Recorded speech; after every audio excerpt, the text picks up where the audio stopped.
Barakatah Yahweh, Barakatah Yahawashi, Bahasham, Rakaha Kodash, Barakatum. First and foremost, I want to give all praises, glory, and infinite honors to Yahweh, Bahasham, Yahawashi. Double honors to the apostles and elders, a great millstone who ruled and teach well.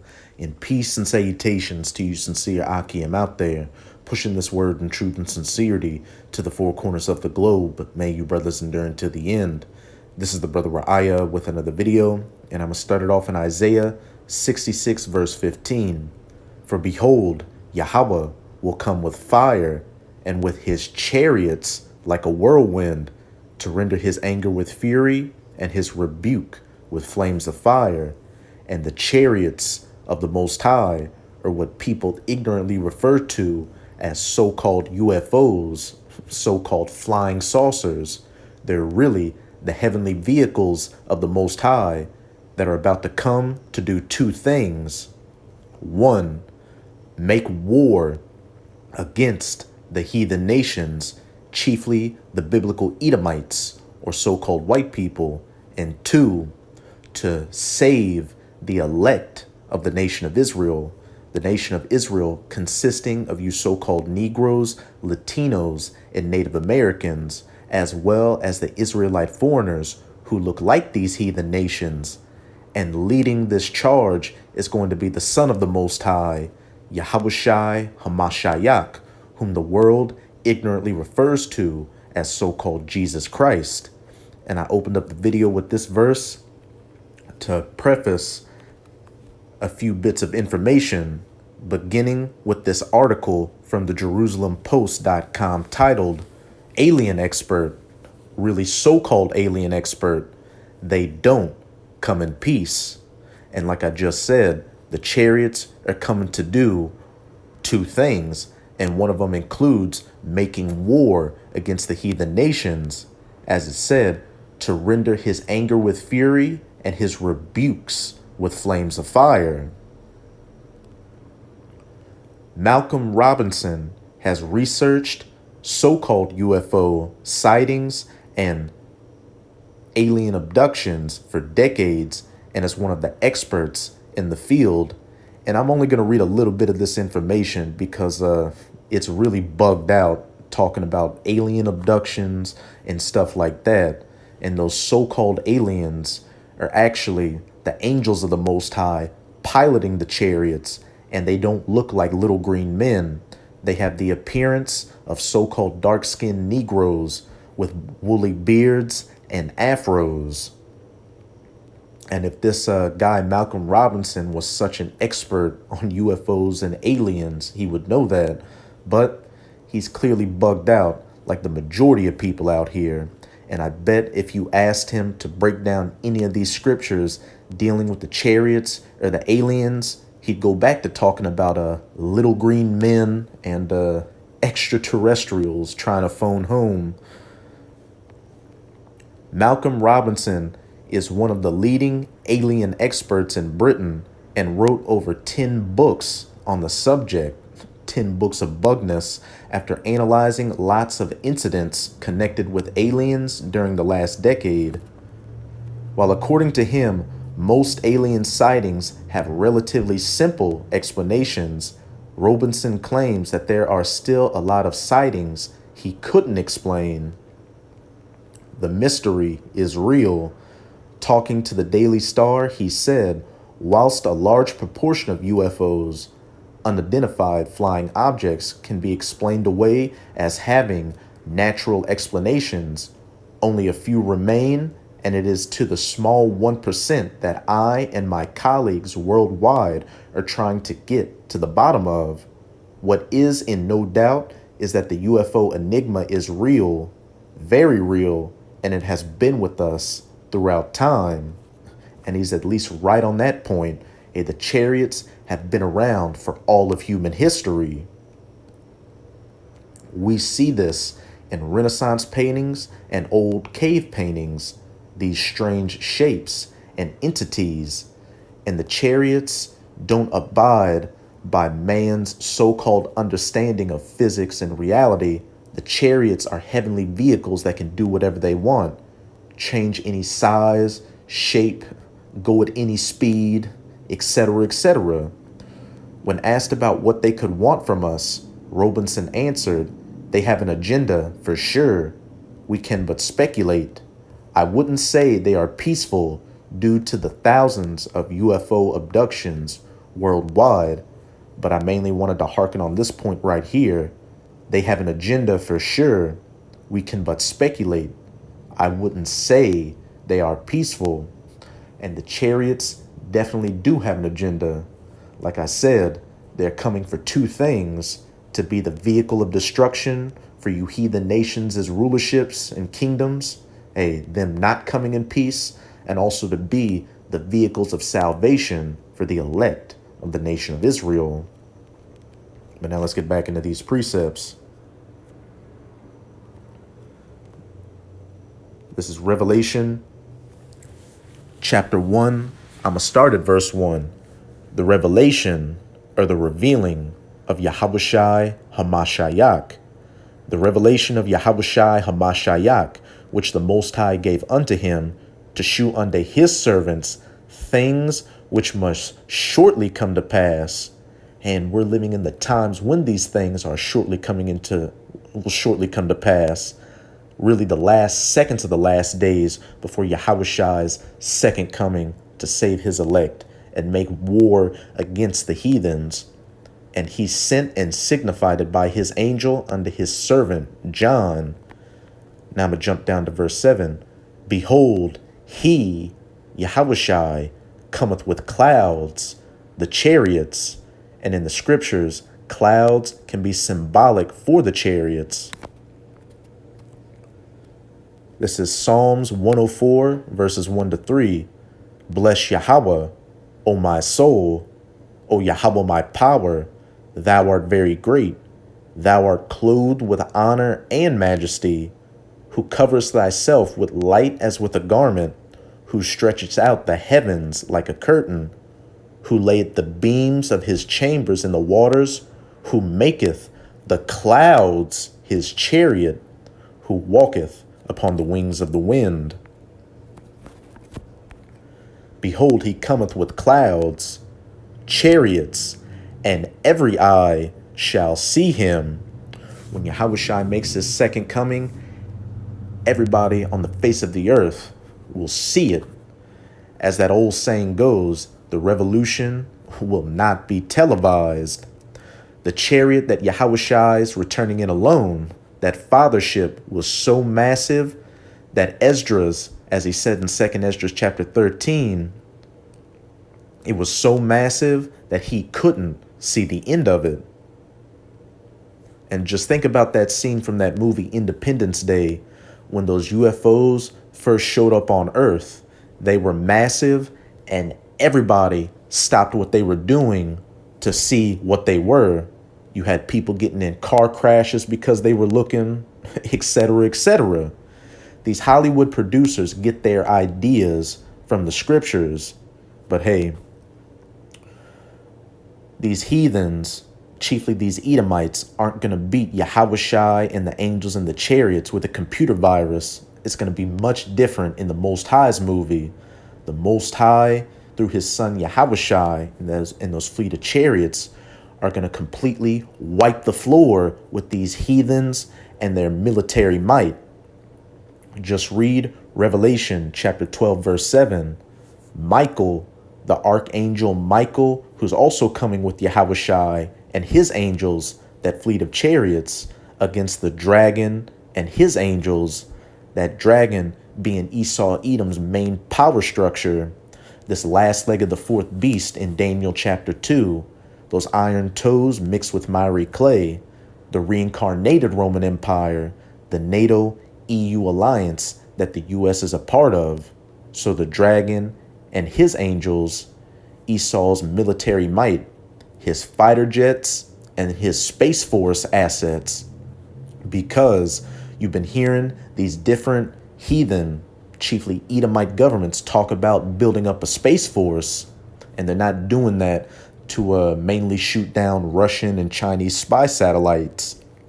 The powers that be and the higher-ups know exactly what's coming, so they're preparing accordingly. And what have we seen over the last couple of years also? Such an uptick in chariot sightings all across the planet that these different governments have had to admit to their existence and say that they've been studying them for decades, and they're coming up with new agencies to try to explain away what they are.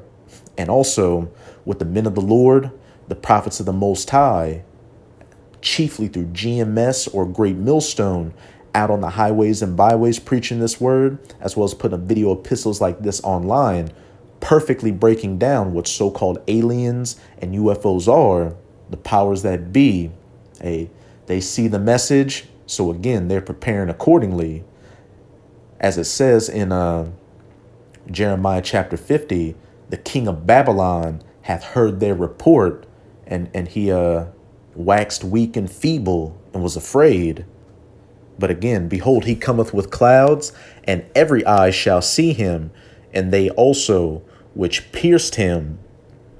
And those Roman centurions that pierced Yahushai thousands of years ago when he was on the cross are back here today through the reincarnation, because reincarnation is biblical to receive their judgment from Yahushai. And all kindreds or nations of the earth shall wail because of him. Even so, Aman. And why are all the nations of the earth going to wail because of him? Because, as it said back in that Isaiah 66 verse 15, the Most High is coming with his chariots like a whirlwind to render his anger with fury and his rebuke with flames of fire. Yahushai through his son, Yahweh through his son, Yahushai, returning with that fleet of chariots to make war against these heathen nations. But now I'm going to go to Revelation chapter 19. I'm going to start at verse 11. The coming of Hamashiach. And I saw heaven opened, and behold, a white horse, symbolic for that massive fathership chariot that Yahushua is returning in. And in the scriptures, horses can be symbolic for power, and Yahushua is coming with an otherworldly, beyond all comprehension power, as it says in Isaiah chapter 47, and I will not meet thee as a man. And he that sat upon him was called faithful and true, and in righteousness he doth judge and make war. Back in that article,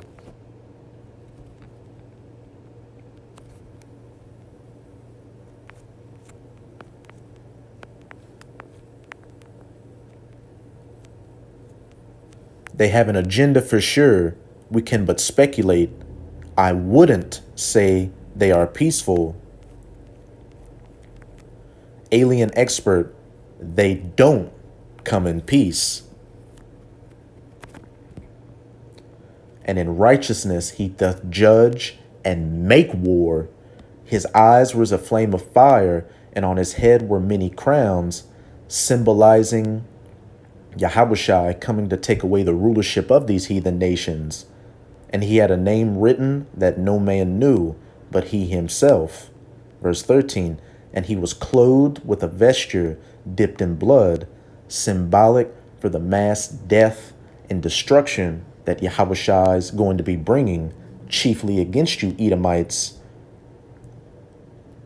primarily in the United States of America. You Edomites are in the crosshairs of Yahweh Bahashem Yahushai. Just read Isaiah chapter 63. Who is this that cometh from Edom with dyed garments from Basra? And Basra was a chief ancient city of the Edomites. And the chiefest city of the Edomites today is America. And when you read further into that chapter, it says, whose garments were stained, roughly paraphrasing, as one that standeth in the wine vat. You know, when people step on grapes, they get all that grape juice over their garments and it looks like blood. Again, symbolizing the mass death and destruction and war that Yahushua is going to bring against you Edomites. His vesture dipped in blood, and his name is called the Word of the Most High. And when you read John chapter 1, it says that Yahushai is the word of the Most High made flesh, and the armies which were in heaven, and Michael and his angels, followed him upon white horses, fleets of chariots, clothed in fine linen, white and clean. And out of his mouth goeth a sharp sword, and that's symbolic for that concentrated heat, that fire, or so-called laser beams that are going to be getting fired from the chariots, that with it he should smite the nations, and he shall rule them with a rod of iron, and he treadeth the winepress of the fierceness of the wrath of the Almighty power. And hey, when Yahushua makes his second coming and saves the elect and goes to war against you heathens, chiefly you Edomites, then the real fun begins. Yahushua, along with the 144,000 who are fishers of men, out on the highways and byways preaching this word, as well as putting up video epistles, in that day are going to be hunters in new spiritual bodies. Think about 144,000 Black Adams, Brightburns, or Superman, and they're going to be with Yahushua, rounding up you surviving heathens, beginning with the elites and slapping chains on you, because you're going to be the first fruits in the kingdom of heaven, building up the kingdom of heaven for the first 1,000 years, as it says, and he shall rule them with a rod of iron. But now I'm going to go to 2nd Esdras chapter 13 in the Apocrypha. I'm going to start at verse 5, because one of the main places that Yahushua is going to fight against you heathens is in the Valley of Jehoshaphat, in that Middle Eastern region, during the battle in the Valley of Jehoshaphat, the War of Armageddon, the main part of World War III, which you can read about in Joel chapter 3. And after this I beheld, and lo, there was gathered together a multitude of men out of number from the four winds, or the four corners of the earth. These heathen nations as militaries being gathered down into that Middle Eastern region, the Valley of Jehoshaphat, to subdue the man that came out of the sea, or the waters, the Shemayim, and the heavens can be described as waters in the scriptures. Okay, so this is Yahushua coming from so-called outer space to earth to make war against the heathens and save his elect. But I beheld, and lo, he had graved himself a great mountain, that fathership chariot, and flew up upon it. But I would have seen the region or place whereout the hill was graven, and I could not. That chariot was so massive that Esdras couldn't see the end of it. And in the second Independence Day movie, they showed a shot from outer space with a massive UFO looking like it covered damn near the entire earth.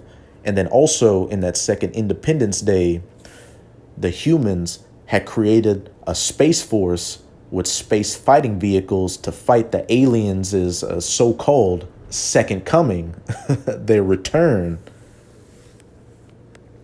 And after this I beheld, and lo, all they which were gathered together to subdue him were sore afraid, and yet durst fight, with these heathen nations as militaries fighting in the Valley of Jehoshaphat during the War of Armageddon. Yahushua is going to make his second coming, and they're going to stop fighting each other to try to fight against Yahushua. And lo, as he saw the violence of the multitude that came, he neither lifted up his hand, nor held sword, nor any instrument of war. But only I saw that he sent out of his mouth as it had been a blast of fire, and out of his lips a flaming breath, and out of his tongue he cast out sparks and tempests. That sword out of his mouth, that concentrated heat, or the so-called laser beams being fired from the chariots. And also in that first Independence Day, when those UFOs went to shoot their lasers, what did it look like? The bottom opened up like a mouth before they fired them. And I'm not saying that's exactly how it's going to look, because I don't even know what the visualization for this is truly going to look like when it takes place. But, you know, those movies just kind of give you an idea of what it, a decent visualization of it. And they were all mixed together. The blast of fire, the flaming breath, and the great tempest. and fell with violence upon the multitude which was prepared to fight, and burned them up.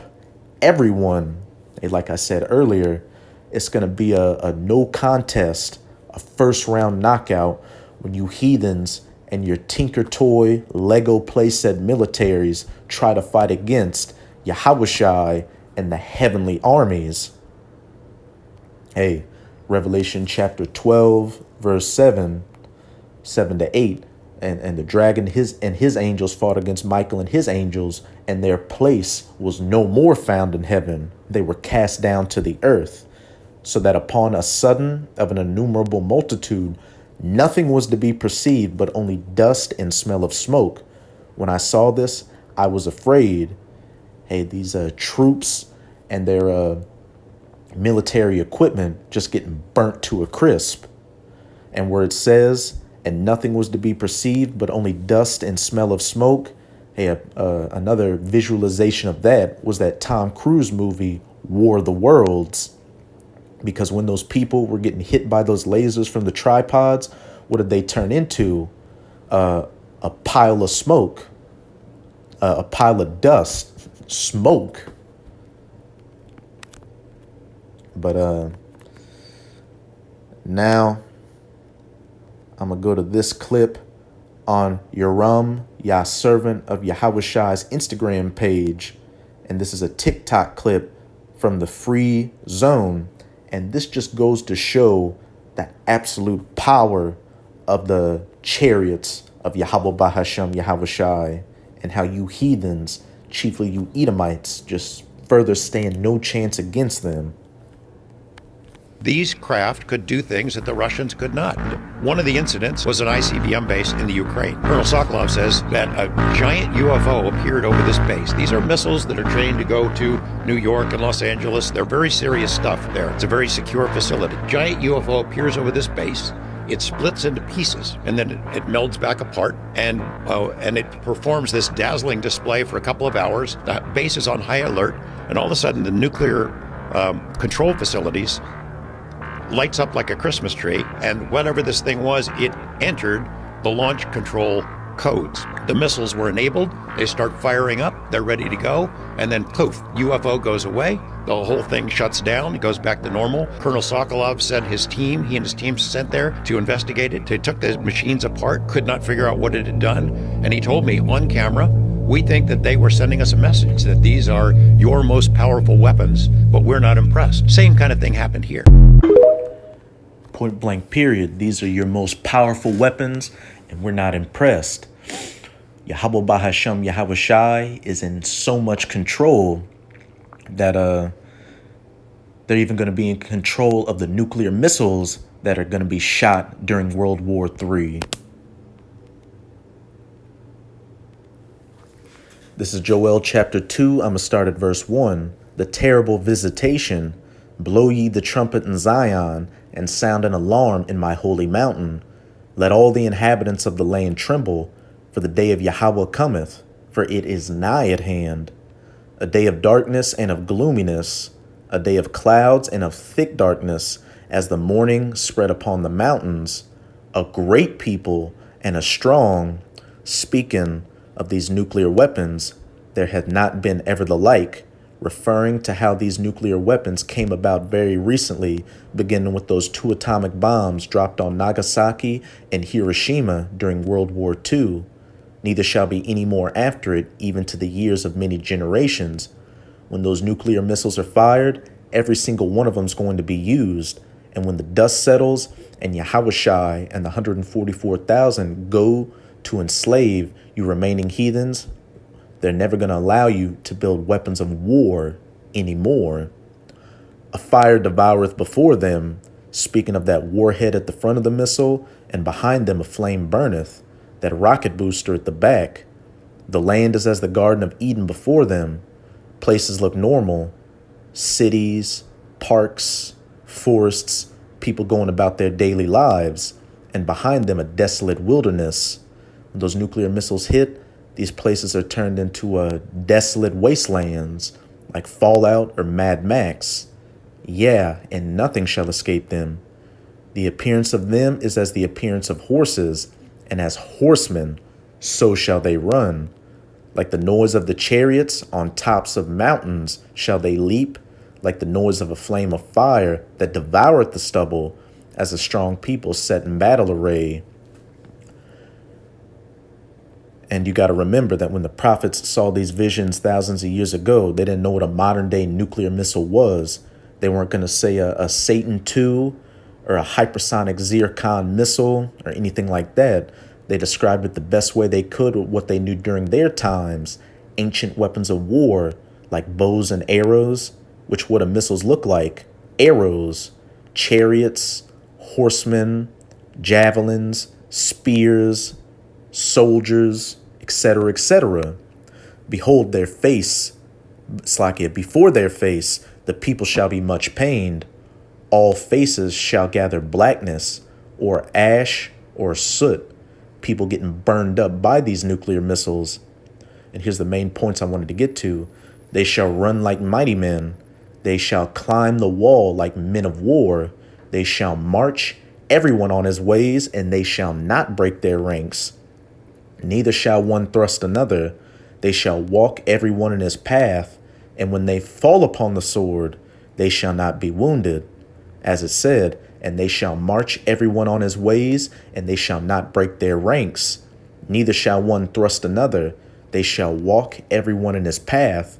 When these nuclear missiles are fired during World War III, every one is going to reach their intended targets without any problems, because the spirit of the Most High through the chariots are going to be on those missiles, guiding them.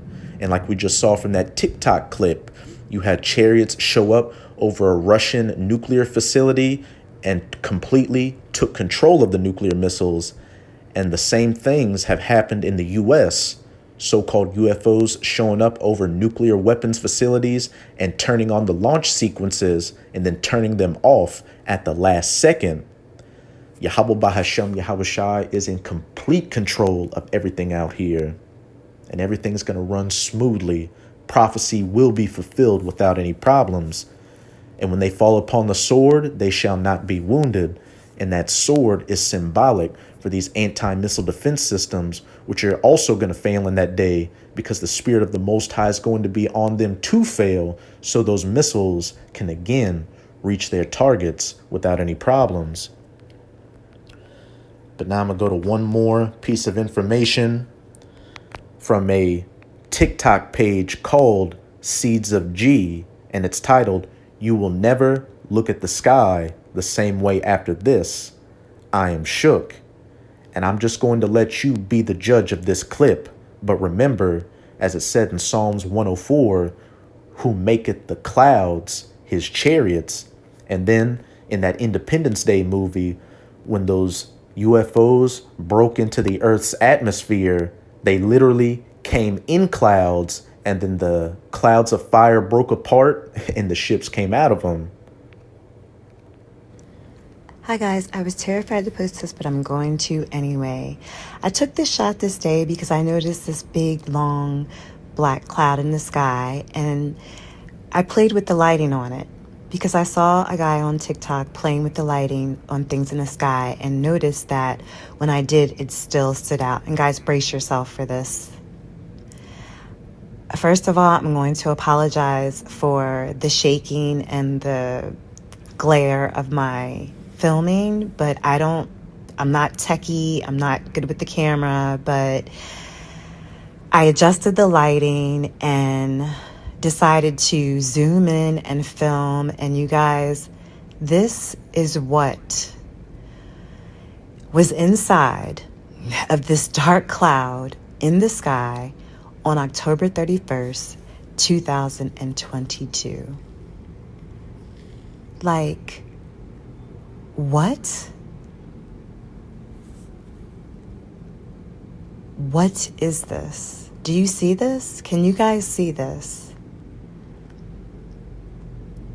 This is like, I was blown away, and I'm sorry again for the shake. I was literally shaking at what I was seeing. My eyes couldn't believe it. Look at this. Are you guys seeing this?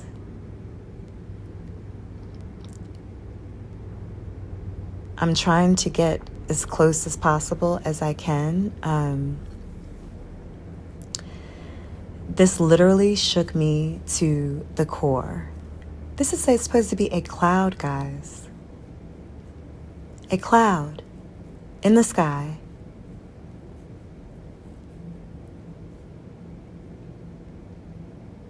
Do you see? Look at this.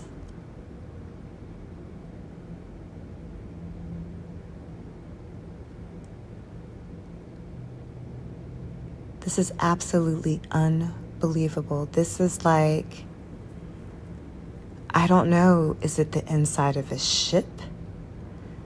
Look at all this structure.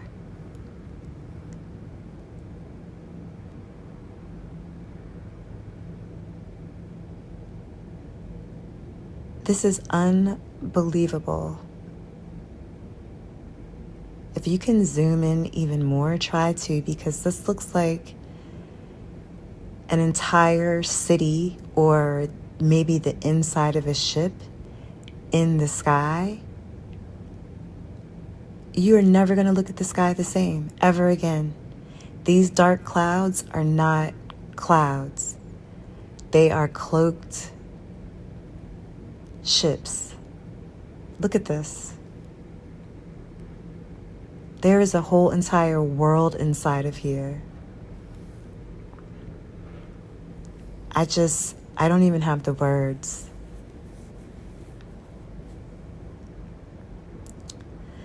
And you guys, look at this. It's like Star Trek in our sky. And this is not the only one that's like this. I've gone through my pictures. Some of them do not have this inside.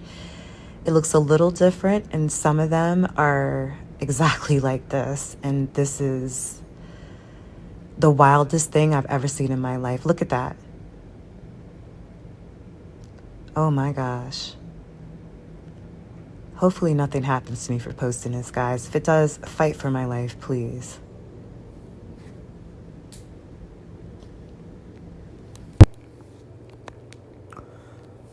So that's it with this video. And with this video, I hope you sincere Akim and Akwath were edified.